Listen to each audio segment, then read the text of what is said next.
What's going on, y'all? We back with another video. We're gonna be doing part 4 of the Marvel series, Marvel Rival series, and we're gonna be doing Squirrel Girl today. So enjoy.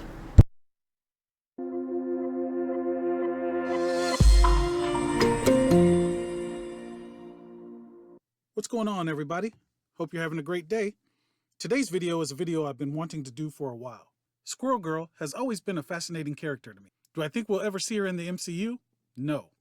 But I wouldn't say never. Who would have thought we'd see Rocket and Groot? So today, let's take a look at who is Squirrel Girl.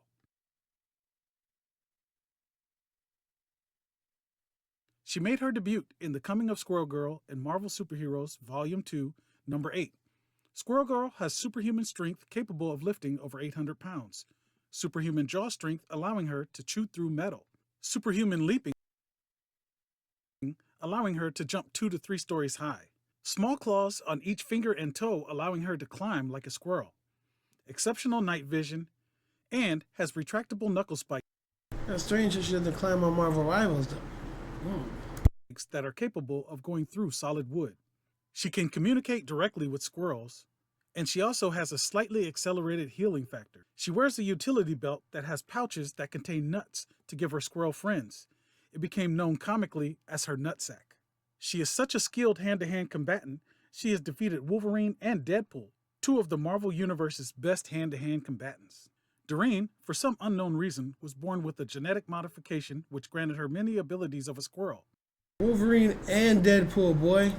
By the age of 10, she had discovered her ability to communicate with squirrels. She saved a squirrel that was about to be caught by a dog, and the two became friends. The squirrel was named Monkey Joe, and he encouraged Doreen to use her abilities to help others. She had always fantasized about becoming a superhero and came up with her alias of the Unbeatable Squirrel Girl. By the time she was 14, she was ready to become a superhero. One day, she surprised Iron Man in the forest close to Stark Enterprises' headquarters, hoping to impress him in hopes of becoming his sidekick.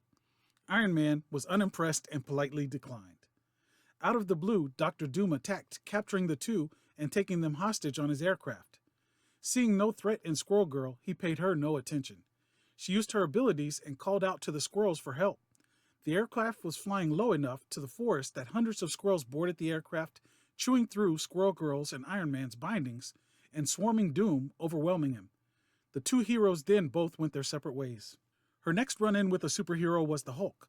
During a fight between the Hulk and Abomination, the Hulk landed unconscious near her treehouse. The Hulk's vision was severely affected when he arose and he couldn't see.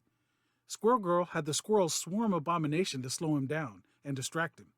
She then talked the Hulk through the fight on where to punch and when to dodge, helping the Hulk to prevail. So basically, she knew she could learn and talk to other squirrels when she was 10 years old, and it was just a modification. I don't know how. I'm gonna try to refresh and figure it out, but Then, after saving the Great Lake Avengers in Central Park, they recruited her to join the team. Due to Squirrel Girl and her squirrel army, Maelstrom was stopped from destroying the world. One day, her sidekick, Superheroes Volume 2, capable of lifting over 800 pounds, superhuman jaw strength, superhuman leaping, small claws on each, exceptional night vision, capable of going through solid squirrels, and she also has a sector. She wears the utility to give her squirrel friends. She is such a skilled hand-to-hand pull. Two of them was born with a dog, and the two became friends. Abilities, and he encouraged Doreen to use her abilities to help others. She had always fantasized about becoming a superhero. By the time she was 14, she was ready to become a superhero. One day, she surprised Iron Man in the forest close to Stark Enterprises' headquarters, hoping to impress him in hopes of becoming his sidekick. Iron Man was unimpressed and politely declined. Out of the blue, Dr. Doom attacked, capturing the two and taking them hostage on his aircraft. Due to Squirrel Girl and her squirrel army, Maelstrom was stopped from destroying the world. One day, her sidekick Monkey Joe was killed by a rejected member of the Great Lake Avengers named Leatherboy. She soon made friends with a new squirrel sidekick named Tippy Toe. Squirrel Girl and Tippy Toe as a duo remarkably went on to beat MODOK, Terrax, and even Thanos. Watu the Watcher was present and confirmed it was truly the real Thanos. S.H.I.E.L.D. then tried to recruit her, and she declined. She continued with her incredible feats and defeated Fin Fang Foom. Luke Cage and Jessica Jones hired Squirrel Girl to be the nanny for their daughter, which she did for a time. Squirrel Girl then went on to team up with Kraven the Hunter, Gwenpool, Loki, and many more. Remind you, Gwenpool was in last episode with Doctor Strange. So that's who Gwenpool is. Just so I guess Gwenpool was with her as well. Shit. She has been a member of the Great Lake Avengers, the New Avengers, the US Avengers, and more. Squirrel Girl has single-handedly taken down some of the biggest villains in the Marvel Universe. She was even able to save the Earth from Galactus. Although she didn't defeat the Eater of Worlds, she befriended him and convinced him not to destroy Earth. Somehow, Squirrel Girl has been able to stop the most dangerous and ruthless villains in the universe. Entire collections of Marvel's greatest heroes have been defeated by these same villains. They seem to all underestimate her based off her appearance and her power set, allowing themselves to be caught off guard and be defeated. When Dum Dum Dugan tried to recruit her to S.H.I.E.L.D., he stated they found her to be one of the most effective people ever at defeating supervillains. Although I don't think we'll ever see her grace the big screen in an MCU movie, this was still a fun video to do. They may be able to pull off a Disney Plus series with her, but I'm still not seeing it work. So what do you think? Could Marvel make it work? Let me know all your thoughts about Squirrel Girl down in the comments. Also, if you enjoyed the video, please don't forget to leave a like. As always, I appreciate you taking the time out of your busy day to stop by the channel and check out these videos. Please like, share, and subscribe. We'll see you again real soon. I'm outie. Peace. So over the years, Marvel has had some very interesting comic book characters. They have had some characters that simply make us ask, why in God's name would they make this character? And in this video, I don't know why the hell I'm doing this. In this video, we're going to be talking about one of those characters. Today, we're going to be discussing the unbeatable Squirrel Girl. So initially appearing in Marvel Superheroes Volume 2, Issue number 8 in 1992, Squirrel Girl was a creation of a man named Will Murray. And as far as Will Murray and Steve Ditko, who had co-created Squirrel Girl, were concerned, a lot of the comics in the 1990s were really starting to move towards a darker edge. And we saw that with a lot of the X-Men stories, things that would lead up to the Age of Apocalypse, and demonstrating that she would be a formidable person.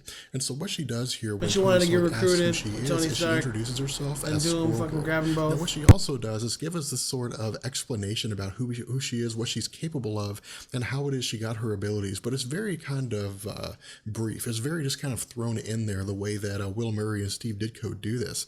What they basically tell us here is that she's a mutant, that she somewhere along the line developed mutant powers that allowed her to speak to squirrels, but that she also has the ability to, I guess, the agility of a squirrel, in the sense that she's very, very nimble. She can move around quite well. And of course, she also has various other attributes, including a tail as well as claws that she's fashioned for herself that allow her to have the kind of, I guess, maybe sharp appendages that squirrels normally do. But she also goes as far as to say that she'd encountered another person as well. And when she goes on to describe this person as an individual wearing green, that we ultimately learn this person was Dr. Doom. And so what happens is that Dr. Doom appears for the purpose of capturing Tony Stark. Now, we don't really know exactly why it is that he's decided to single out Tony. Is that Dr. Doom abandons able to capture this in Marvel Comics? It was really just two of the but with the 4-issue limited series, when she did appear in issue number 2, she was inducted into the group of the Great Lakes Avengers, but this was really more out of a sign of desperation than it was for anything else, because the Great Lakes Avengers really couldn't find anybody else to join their ranks. They had enlisted various people like, I guess, like Luke Cage and so on, and all of them turned them down. And so with Squirrel Girl becoming a part of the members of the Great Lakes Avengers, she lasted for about 3 issues or so. Now this follows into the 2005 Christmas special for the Great Lakes Avengers. And this is where Marvel really capitalized on the initial appearance of Squirrel Girl when she had defeated Dr. Doom. With her defeat of Dr. Doom in her initial appearance, it became this kind of running joke for Squirrel Girl. It became this kind of thing where Squirrel Girl was apparently unbeatable and she could defeat anybody. And so during the Christmas special, we saw her defeat MODOK, for example, when MODOK was basically wreaking havoc and none of the S.H.I.E.L.D. agents were able to overpower him. And so when they had realized that Squirrel Girl was on the way, of course, Dum Dum Dugan had said, said thank God, because Squirrel Girl was going to be the one to save them all. And she was successful in doing this because what she had done was she threw one of her squirrels at the face of MODOK, but because MODOK's head was so large and his arms were so short, he couldn't thwart it, and so the squirrel just began lashing at his face. And so as a result, MODOK was defeated when the squirrel managed to enter the body of MODOK and began chewing away at the various, components and cables that had kept him alive. And so from here, what we do is we again pick up with her character as she has apparently defeated Thanos. Now, the defeat of Thanos is one of the most prominent aspects of Squirrel Girl, but this actually happens off panel. We don't see how it is that this happens. What we do is we simply just pick up with the defeat of Thanos when the Watcher is talking to her about what it is that's happened, and he confirms that this version of Thanos is not a robot, that it's not any kind of a clone, that it is in fact the real Thanos, telling us yet again that Squirrel Girl has managed to defeat someone that can't easily be defeated by some of the most prominent superheroes on the planet. Nigga, she sucking a dick, nigga. How the fuck is she beating these niggas? Civil War. The fuck? Again was just really a way for Marvel to acknowledge the fact that Squirrel Girl is still in existence, that she still does her own thing. And with Civil War, what we had seen was that with Cable and Deadpool, issue number 30, I believe, that of course, as we had talked about in our Civil War videos, that Deadpool was looking for a way to prove himself as being a valuable member for the pro-superhero movement, or pro-registration movement. And so what he had done is he had ambushed the Great Lakes Avengers. And when he had ambushed the Great Lakes Avengers, among the people he had fought were Squirrel Girl. And while everybody else had been defeated, Squirrel Girl was able to defeat Deadpool. And the way she had done this was by scratching him with little paper cuts that were so small that his healing factor didn't register them. And so as a result, his body didn't heal. And so we simply just laid there and started bleeding until SHIELD forces were able to arrive and take him into custody. And this seems to be the way that Squirrel Girl was able to defeat her various nemesis, by simply just scratching them to death, or at the very least seeking a bunch of squirrels on them so that the squirrels would overpower them. And this again is a recurring theme that we see in New Avengers issue number 15. What we also learn is that apparently her and Wolverine had some kind of a relationship in the past. Now, this is not overtly given to us. This is simply an instance whereby Wolverine is engaging in, in some kind of physical combat with Danny Rand as a way to basically keep his skills up, to keep his skills honed.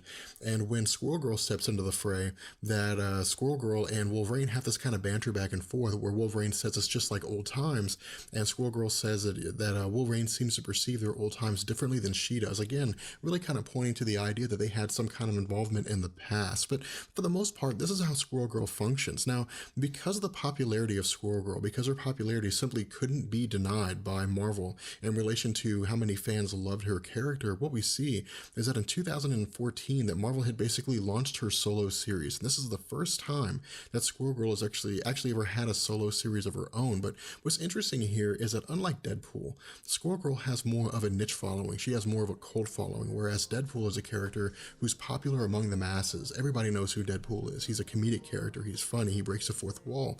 The Squirrel Girl is really more of a character who is just kind of confined to this smaller group of fans, but the fan base is ever growing for her character, which I would imagine would lead her to having more and more prominent roles in the Marvel continuity. With that being said, we're going to go ahead and bring this video to an end. I hope you guys enjoyed it. If you did, let me know, and I will catch you guys later. Peace. I'm fucking with it. I think Squirrel Girl is a low-key underrated person, and people are going to start to wonder about it more. So this is a good thing that I'm posting this. But if you guys got any other recommendations for the next one that I do, please feel free to leave a comment and let me know what I should do next. Other than that, peace out, y'all.